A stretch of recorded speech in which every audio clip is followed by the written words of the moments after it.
እቺ ሴት እንግዲህ ታርዳ ሆዷ ማለት በቃ ለማለትም ለመዘርዘርም ለመጥራትም የሚሰቀጥጥ ማለት በግ እንኳን ሲታረድ ማየት እኮ በጣም ይከብዳል። እንስሳ እንኳን ሲታረድ ማየት በጣም ይከብዳል እኮ ዶሮ ሲታረድ ማየት በጣም ይከብዳል። እንግዲህ ሰው ልጅ የሰው ልጅን የሚያክል ነገር ትላንት አቅፏት ያደረ ትላንት ወድጄሻለሁ ብሎ አብሯት የኖረ ብዙ ዋጋ ከፍላ ቤተሰቦቿን የምትረዳ የነበረች ሴት የምትሰራ የነበረች ሴት ሰርታ ያጠራቀመችውን ገንዘቧን ምኗን ሁሉ ሰጥታ ቤተሰቧን ያላትን ነገር ሁሉ ትታ አብራው የኖረችን ሴት እንደዚህ እስከ ማረድ እስከ ሞጋድ መድረስ ማለት እኔ በቃ ሰውየውም ጤነኛ ሆኖ አይደለም፣ የሰውም ዘር ሆኖ አይደለም፣ ሰው ሆኖም አይደለም ይሄን ያደረገውና የሆነ እንደው በቃ ክፉ መንፈስ ተጠናውቶኝ ነው ብሎኛል አለች መጨረሻ እና እውነትም በቃ ይሄ ክፉ መንፈስ ነው። ግን በጣም የሚያሳዝን የሚሰቀጥጥ ነው። እጅግ በጣም ያሳዘነችኝ እጅግ በጣም ማለት ነው። እና አዘሴም ታይም ደግሞ ጎበዝ ሴትም ናት። በኋላ ላይ ለህግ አካላት ለማቅረብ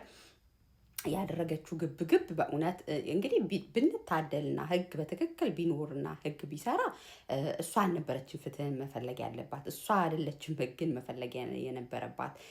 ታስሮ እንግዲህ በመጀመሪያው ታስሮ በዋስትና እንደወጣ ቤተሰቦቹ በገንዘብ በምናምን ደለው እንዳወጡት ምናምን አውርታለች በዚህ ታሪክ ሙሉ ስትሰሙና እንደ ምን አይነት ፍጥረቶች ነን እንላለን። የፈለገ ልጃችን ቢሆን ቤተሰባችን ቢሆን የምንወደውም ሰው ቢሆን ወንድማችንስ ቢሆን እንዴት ሰውን የሚያክል ነገር አርዶ ሰውን የሚያክል ነገር ላይ ይሄን የመሰለ ጥቃት አድርጎ በገንዘብ በዋስትና በፍትህ እንዲወጣ ድምፅ ለመሆን እንደምንደፍር አላውቅም። እኔ ምን አይነት ሃይማኖት እንደው ሃይማኖተኛ ሀገር ነን እንላለን፣ እግዚአብሔር የምናውቅ ነን እንላለን። እኔ አላውቅም እውነት እንደዚህ አይነት ሰዎች ነን ወይ እናውቀዋለን ሃይማኖትንም የሚለው ነገር ያስፈራኛል።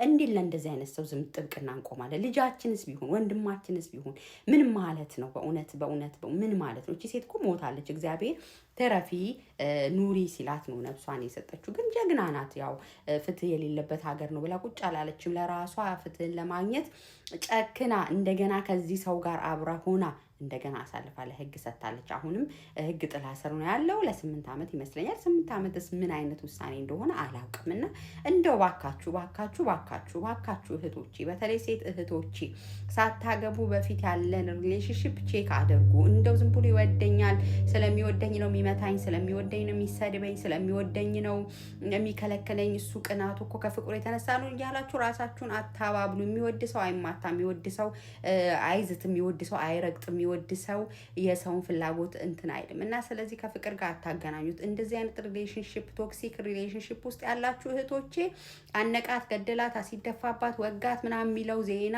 እኛ ከአንድ ሳምንት ካወራን በኋላ እንተዋለን።